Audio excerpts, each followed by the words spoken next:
While slavery is seen by many as something of the past, there are reminders, both subtle and explicit, of that institution that remain with us today. From plantations where enslaved people were forced to labor, to statues dedicated to those who fought to uphold the practice. This is Disrupted. I'm Kalila Brown Dean. In 2017, Atlantic staff writer Clint Smith began traveling across the U.S. and the world to visit monuments and landmarks. He wanted to better understand how the echoes of slavery resonate today. He visited places like the Monticello Plantation in Virginia, the Whitney Plantation in New Orleans, and Angola, a plantation turned prison in Louisiana. Smith wrote about that experience in his book, How the Word is Passed, a reckoning with the history of slavery across America. Clint Smith, welcome to Disrupted. Thank you so much for having me. It's a pleasure to be here. This book takes the reader on a journey through various sites across the United States that have deep connections to the history of enslavement in this country. And it includes educational sites, plantations, prisons, and even a cemetery that shows that legacy that persists even into death. Before we talk about those sites in particular, share with our listeners what motivated you to write this book and why you thought it was so important to tell the story in this way. Yeah, so in many ways, the origin story is that in 2017, I was watching several Confederate statues come down in my hometown in New Orleans, statues of P.G.T. Beauregard, Jefferson Davis, Robert E. Lee. And as I was watching these statues come down, I was thinking about what it meant that I grew up in a majority Black city in which there were more homages to enslavers than there were to enslaved people.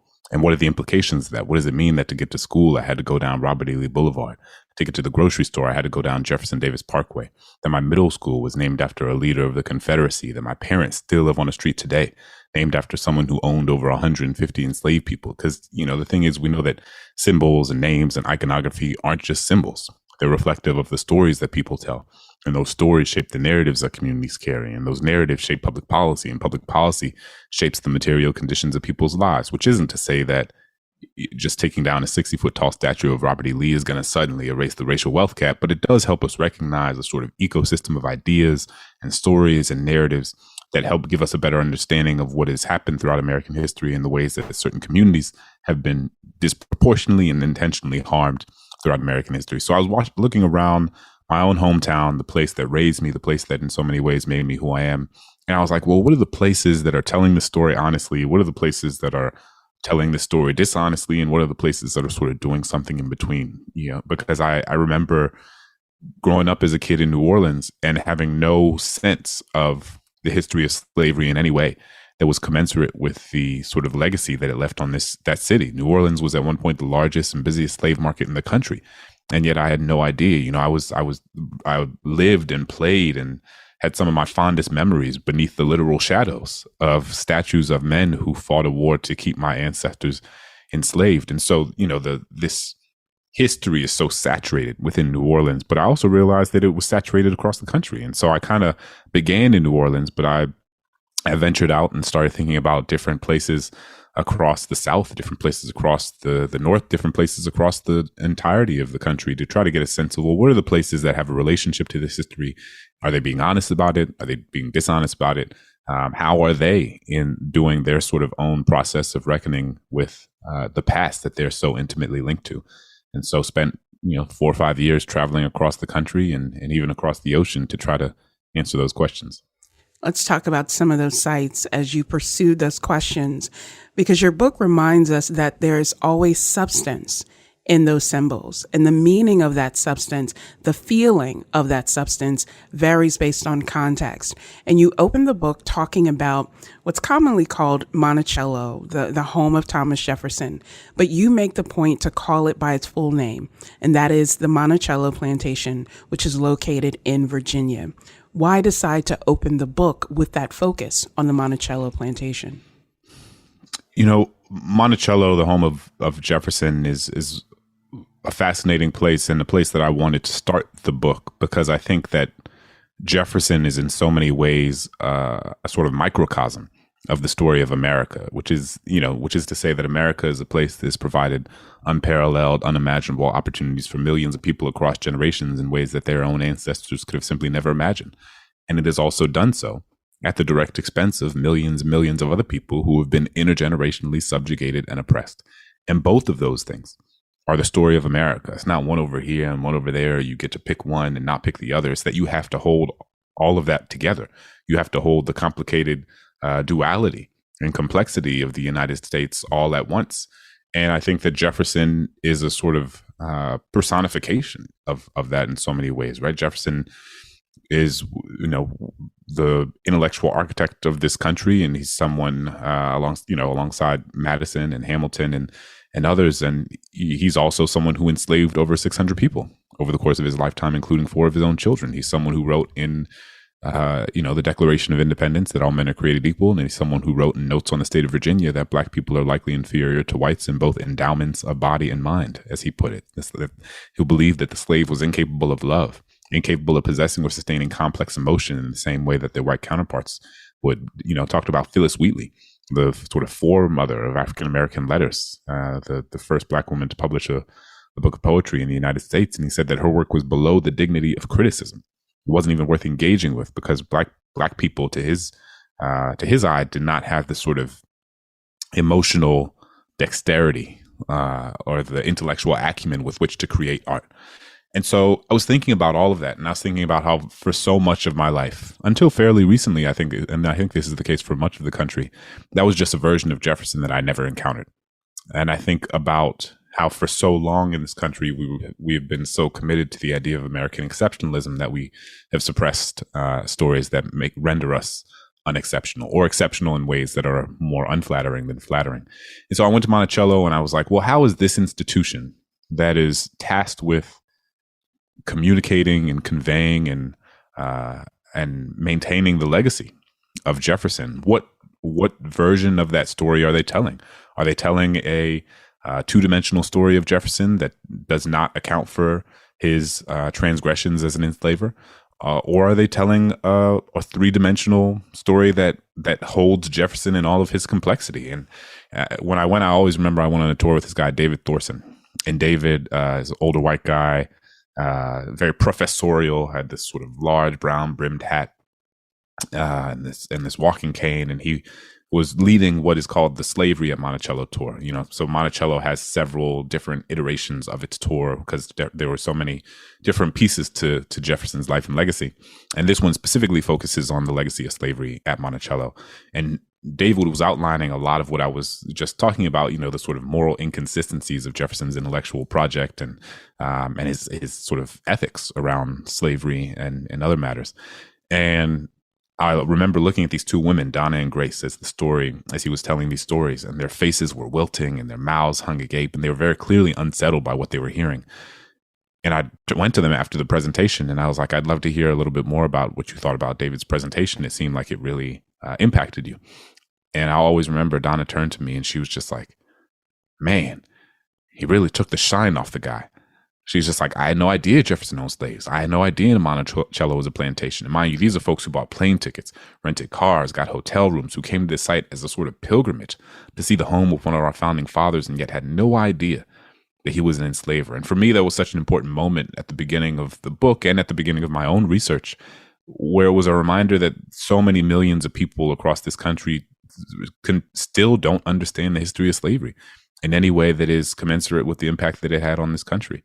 And it also showed me that I needed it in order to write the sort of book that I wanted to write, a book that tried to explore how the memory of slavery manifests itself in different spaces and the people within those places.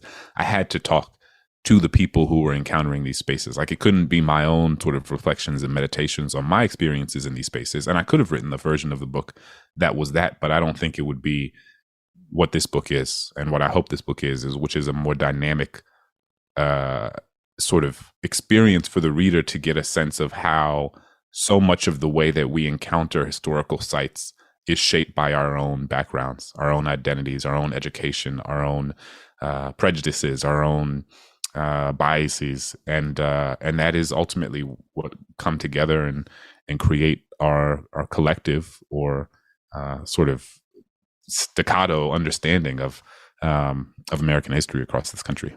You mentioned how we bring our own identities and our experiences and understandings into these encounters and into the understanding of what happened. And I have to say, Clint, I grew up about 45 minutes from Monticello, which meant that every year we had an obligatory school field trip to Monticello. And I'm not proud to say it, but maybe I am. I got kicked off of a field trip to Monticello in middle school because I asked about Sally Hemings. And I wanted to know, is it true that this enslaved woman on this plantation, allegedly half-sister of Thomas Jefferson's wife, was never freed by this man who said in Notes of the State of Virginia that Black people were incapable of love, but still held her in slavery with that very small bedroom carved out behind his main room. So as a seventh grader, I got kicked off of that field trip. And I'll just say that it was also at the time when Virginia was recognizing Lee Jackson King Day because it refused to have a separate holiday. When you think about how people experience that tour based on their racial identities and those sorts of things, and then in the book you talk about the resistance that the curator says, I'm very aware that as a white tour guide, how people receive this info of taking the shine off of Jefferson is different from how Black guides have been really not just pushed back on that narrative, but in many ways harassed because of it. How do we reconcile that? The need to tell the fullness of the story of Jefferson and others, and the recognition that who's telling the story often shapes how that story is received. Yeah, no, it's a really important point. What I will say is that what's interesting about Monticello is that they, among all the places that I visited, it's the sort of 8 or 9 places that are included in the book, but I visited dozens of places that didn't end up included in the book that informed how I wrote about the places that were in the book. Monticello is interesting because I think it represents a place.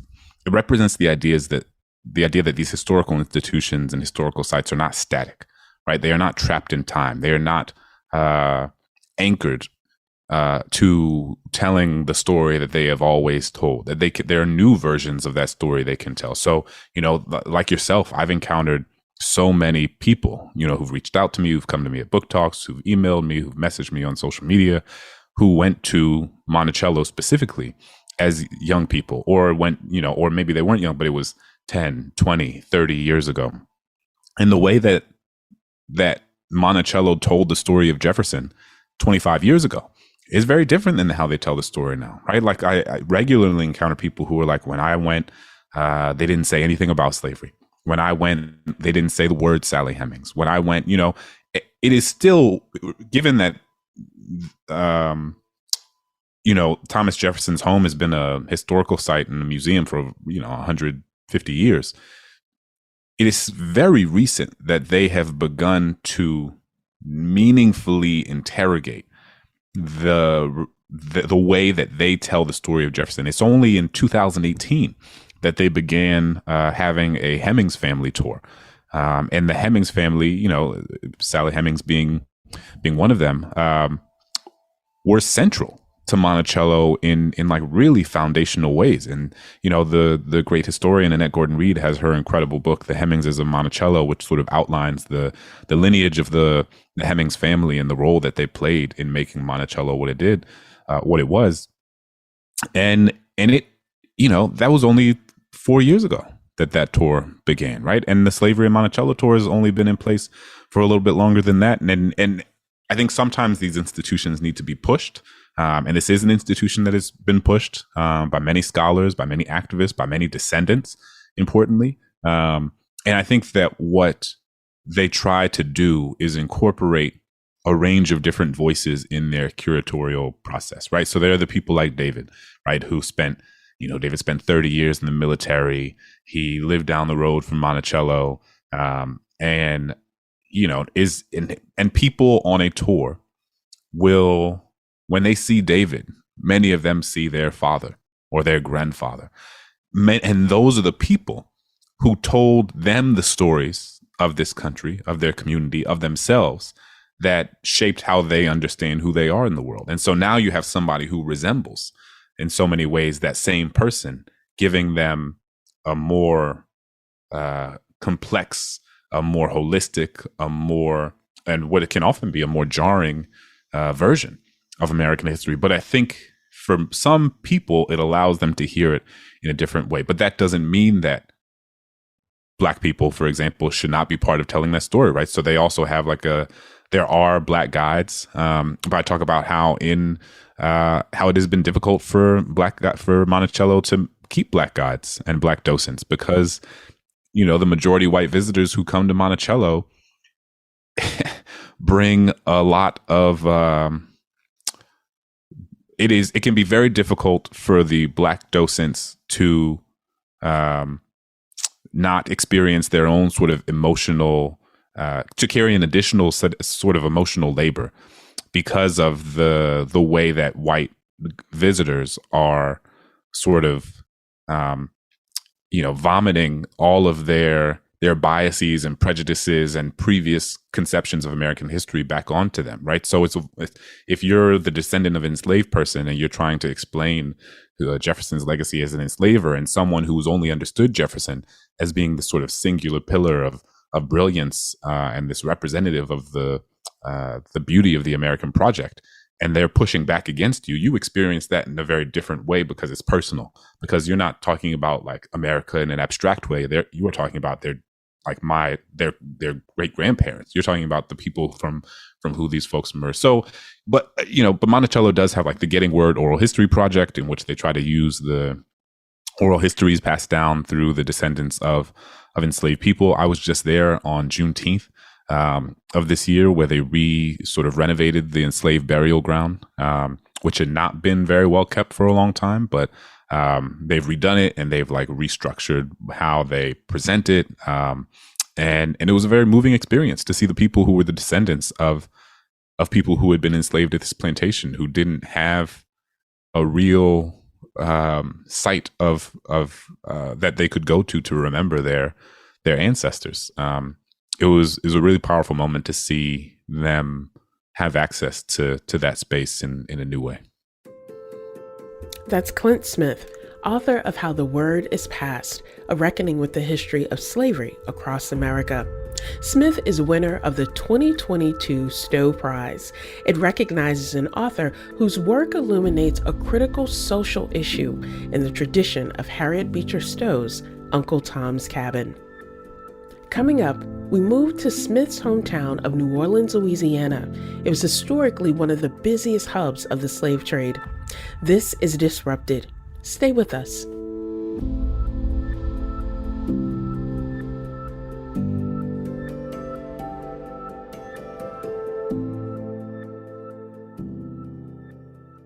Welcome back to Disrupted. I'm Kalila Brown-Dean.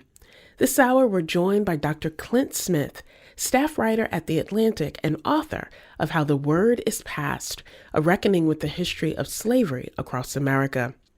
In 2017, Smith traveled to locations across the United States and Africa to learn more about historical sites of slavery, from plantations that enslaved generations of families to prisons that today are disproportionately populated by Black men and women.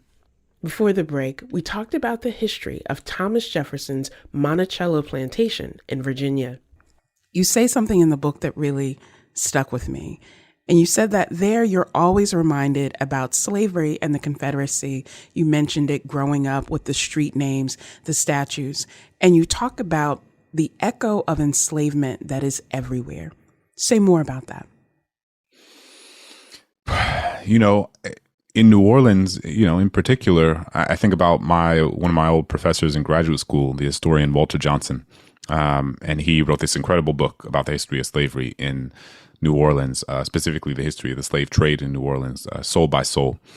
And in the book, he says of New Orleans, the whole city is a memorial to slavery. It's in the roads enslaved people built. It's in the buildings enslaved people constructed. It's in the levees enslaved people built. It's in the soil enslaved people are buried in. Their presence is everywhere. And I think that, there are few places you can go in New Orleans that have not been touched by slavery.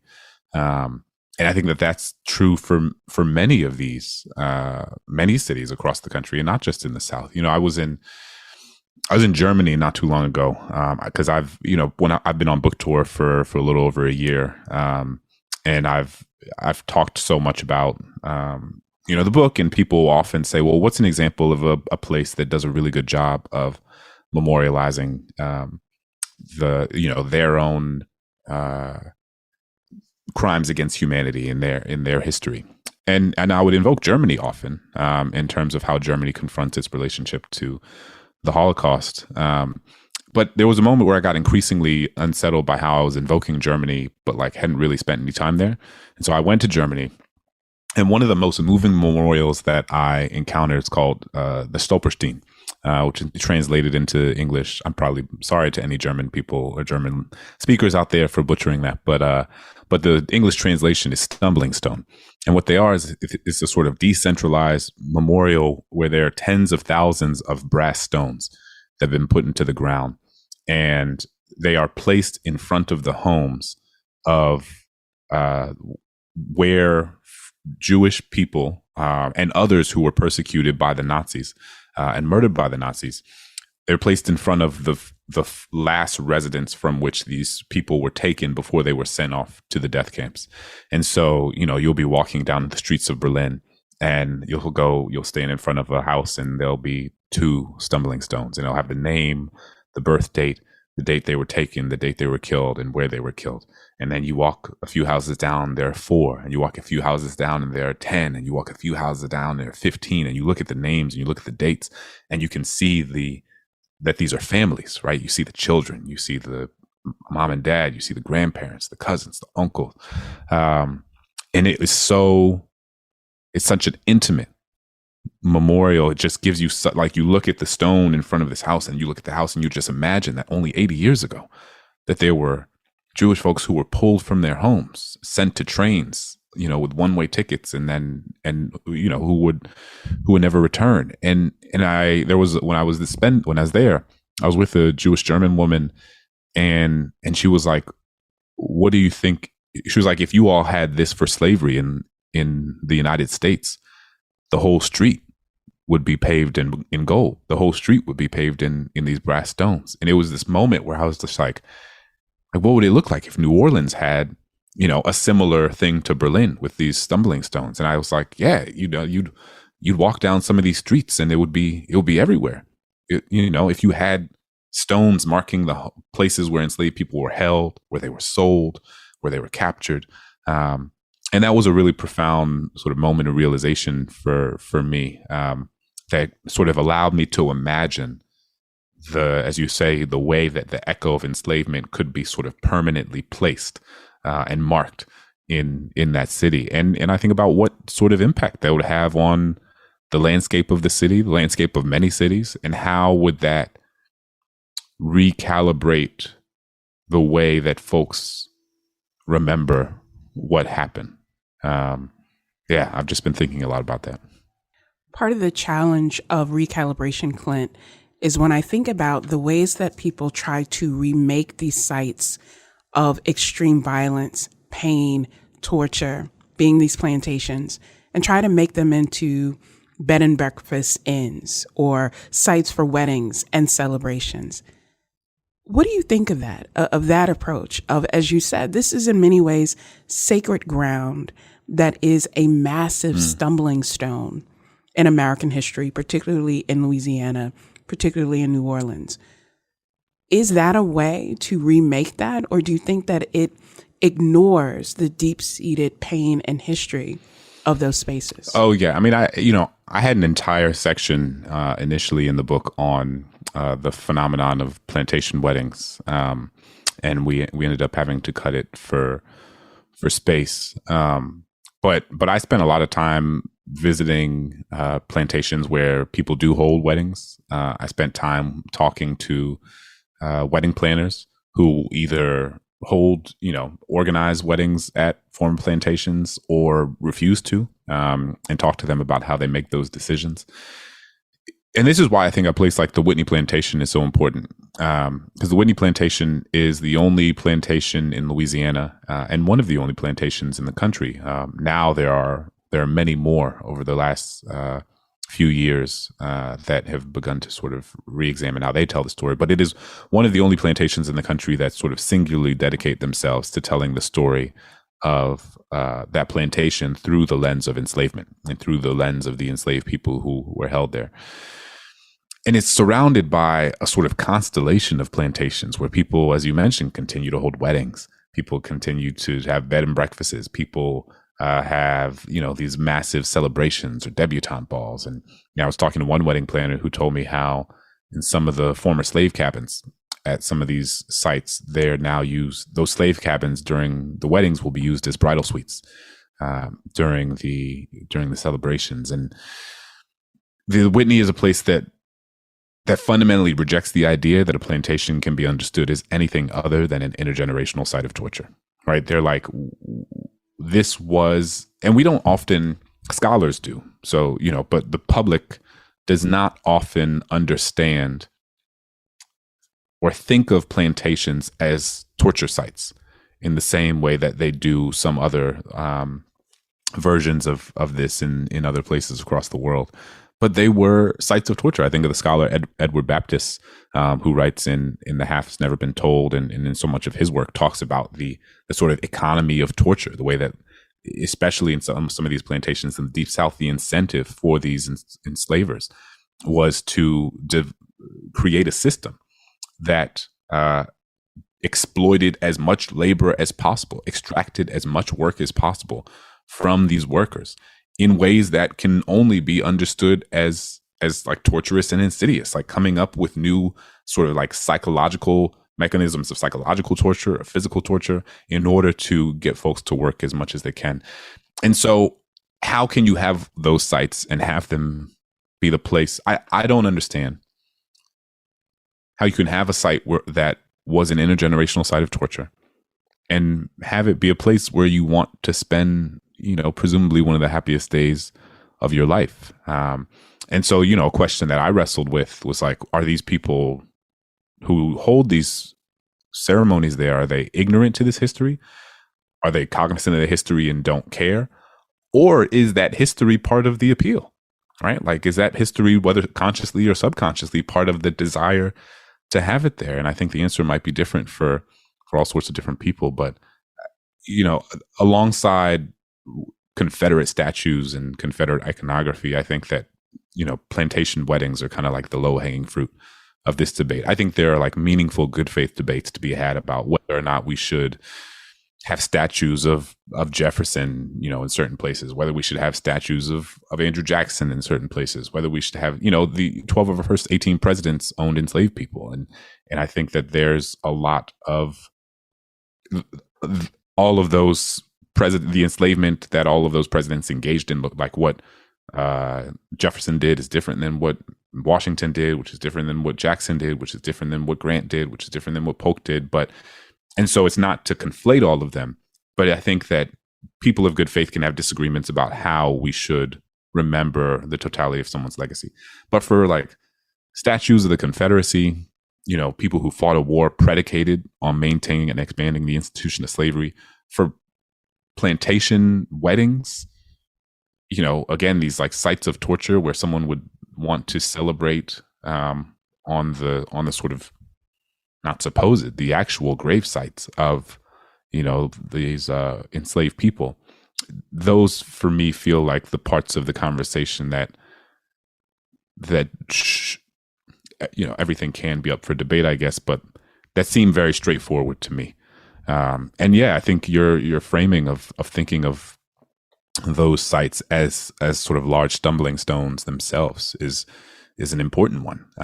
Unfortunately, there are so many plantations across the South that attempt, rather than rendering themselves a sort of stumbling stone, they try to erase any relationship to that history.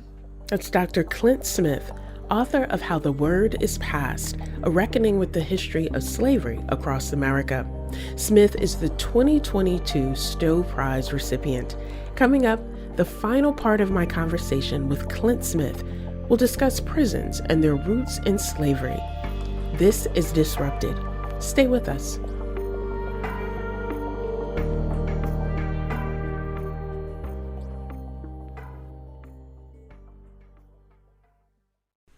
Welcome back to Disrupted. I'm Kalila Brown Dean.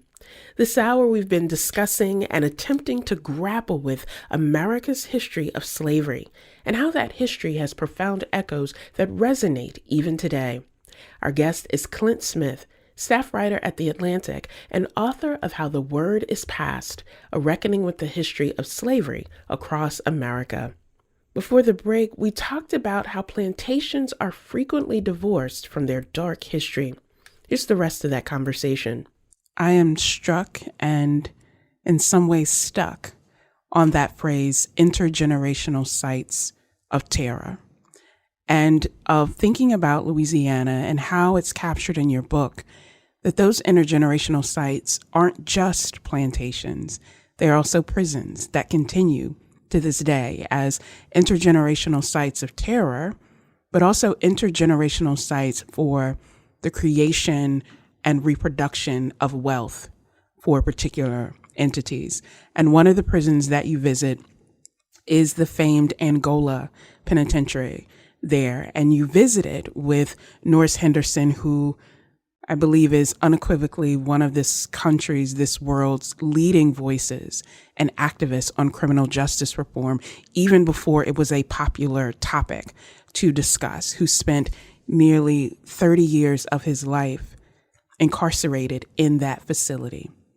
What was that experience for you of going to Angola, traveling that highway that you had traversed so often for the innocence of youth, like Boy Scouts and athletics? What was it like making that journey to Angola?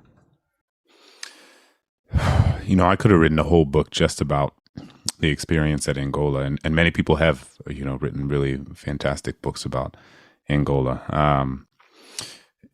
For context for folks, Angola is the largest maximum security prison in the country. It's 18,000 acres wide, bigger than the island of Manhattan. It's a place where 70% of the people held there are black men. Over 70% of them are serving life sentences. And it is built on top of a former plantation. And what I tell people, to invoke Germany again, is that if you were to go to Germany and you had the largest maximum security prison in Germany, and it was built on top of a former concentration camp in which the people held there were disproportionately Jewish, that place would quite rightfully be a global emblem of anti-Semitism. It would be abhorrent. It would be disgusting. We would never allow a place like that to exist because it would so clearly run counter to all of our moral and ethical sensibilities.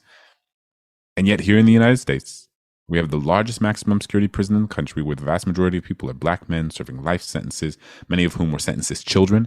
The United States is the only country that sentences children to life without the possibility of parole, many of whom were sentenced by non-unanimous juries, which has since been rendered unconstitutional by the Supreme Court of the United States for being a vestige of white supremacy, who are picking crops, in fields while someone watches over them on horseback with a gun over their shoulder. And so when I go to Angola, I'm thinking about, well, what are the ways that a history of white supremacy not only enacts physical violence against people's bodies, but also collectively numbs us to certain types of violence that in another global context would very clearly be unacceptable? And what does it mean that that place has a gift shop? At the entrance of Angola, there's a gift shop, and you can buy coffee mugs and shot glasses and T-shirts and sweatshirts and baseball caps and stuffed animals dressed in prison garb. And that, one of the things you can buy is on the coffee mug, there's a silhouette of a watchtower, and above and below the watchtower, it reads Angola, a gated community, as if to make a mockery of or belittle the experiences of the thousands of people, the tens of thousands of people over generations who've been incarcerated and held there. And I remember being with Norris, who, as you said, is just like a remarkable person. And we were leaving Angola. We were leaving at the end of our tour. And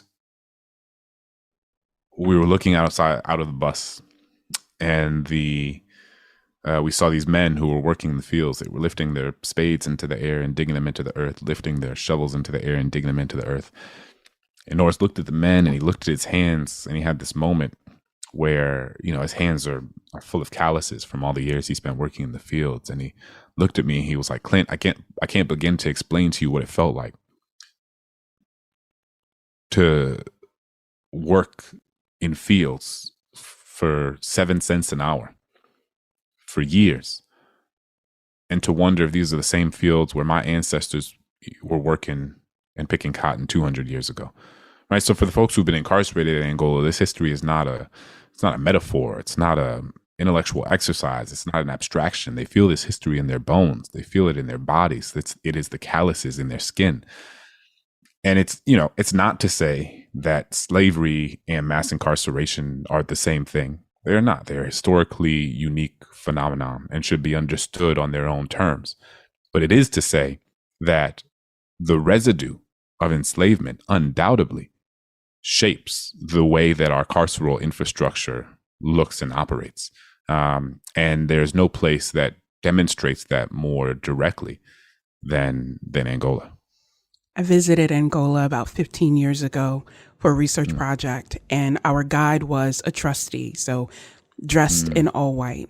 And he talked about this rodeo that's held at Angola twice a year, the amount of money it generates for the state, but the pride that these men felt that for a moment they felt like they had something they could control.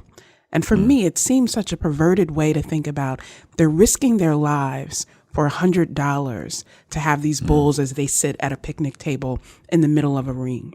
But it connects to so much of what you said about the ways that the labor of Black people, particularly Black men, in that institution continues to be exploited for the gain of people without any sort of say in that.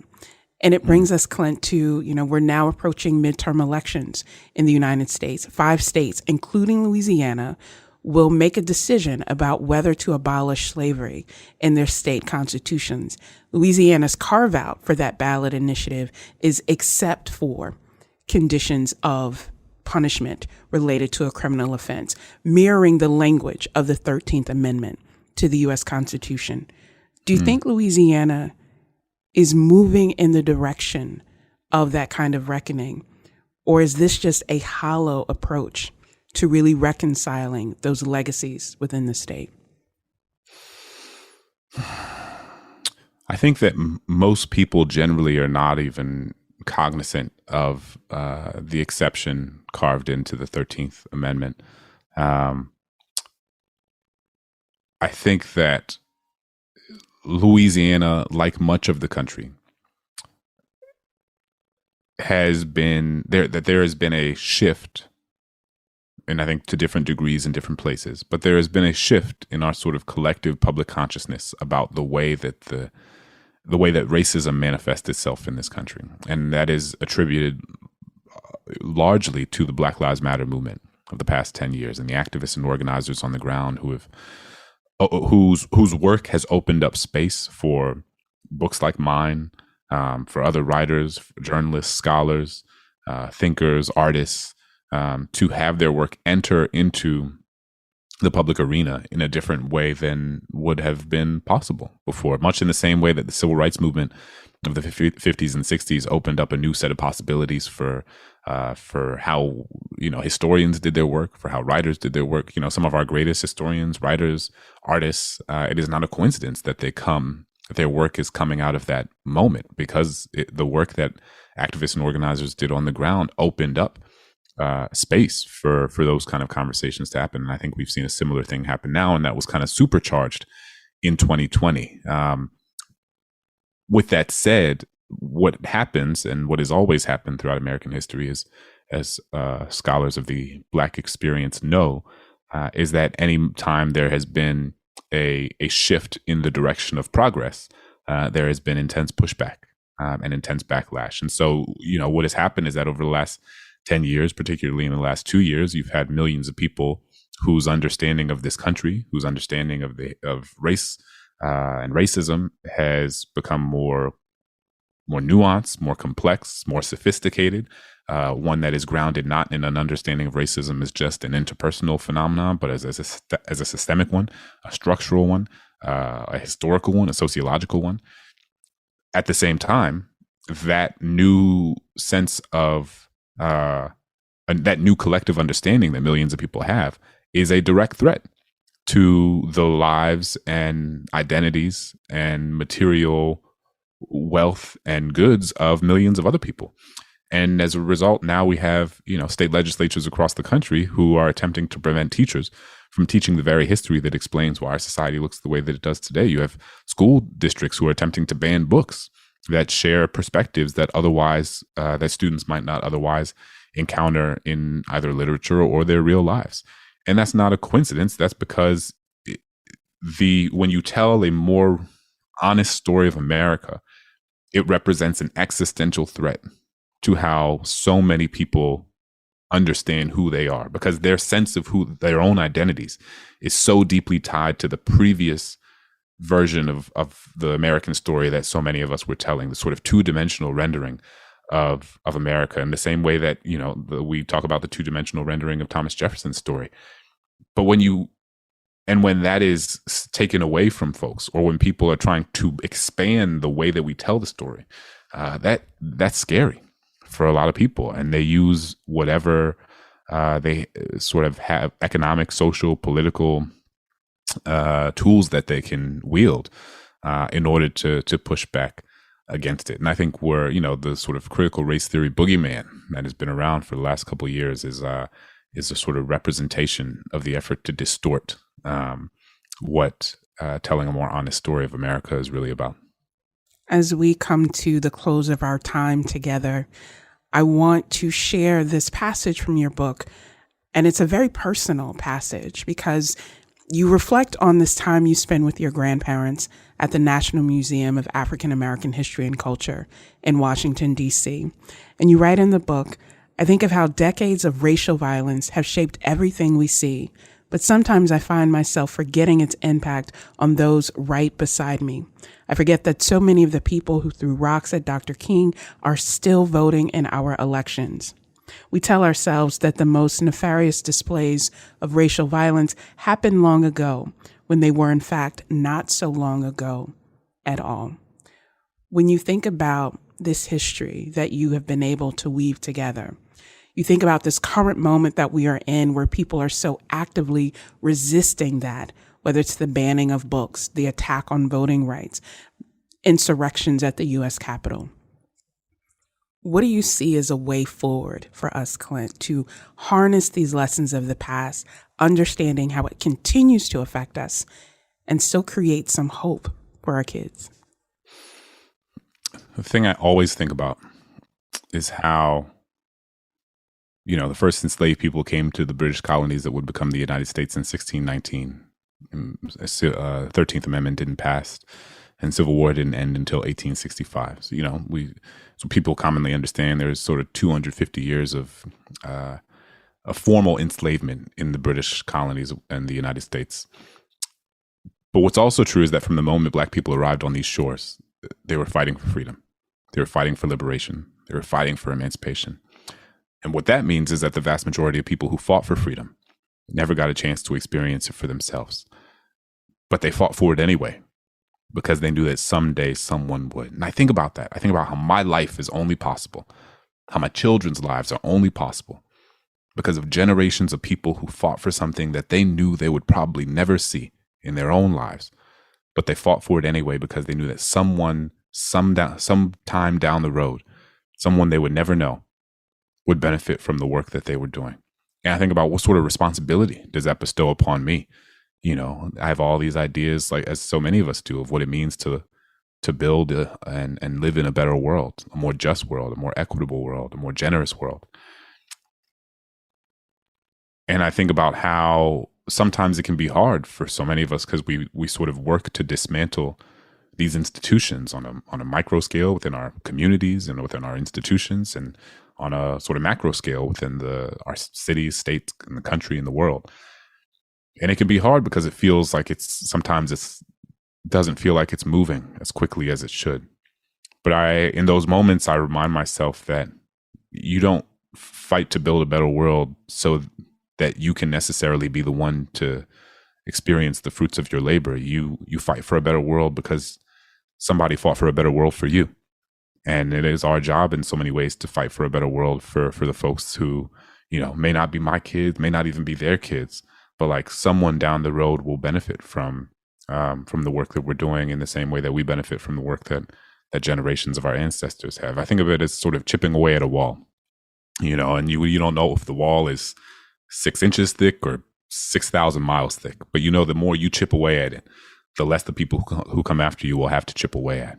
And I think that's part of the Black historical tradition.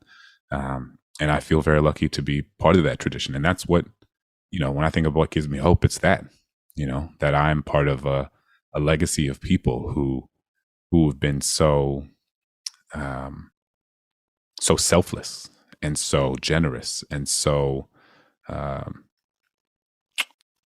consistent in the work toward liberation and our sort of collective freedom, and that work that we are still working towards that. Dr. Clint Smith is author of How the Word is Passed, A Reckoning with the History of Slavery Across America. He's staff writer at The Atlantic and recipient of the 2022 Stowe Prize. Clint, thank you so much for joining us. Thank you. It's been a pleasure. Disrupted is produced by J. Carlisle Larson, Kevin Chang Barnum, and Katie Tolarski. You can listen to all of the previous episodes of Disrupted by finding us wherever you get your podcast. Just search for Disrupted and Connecticut Public. And if you have feedback or ideas for our show, you can email us at disrupted@ctpublic.org. I'm Kalila Brown Dean. Thanks for listening.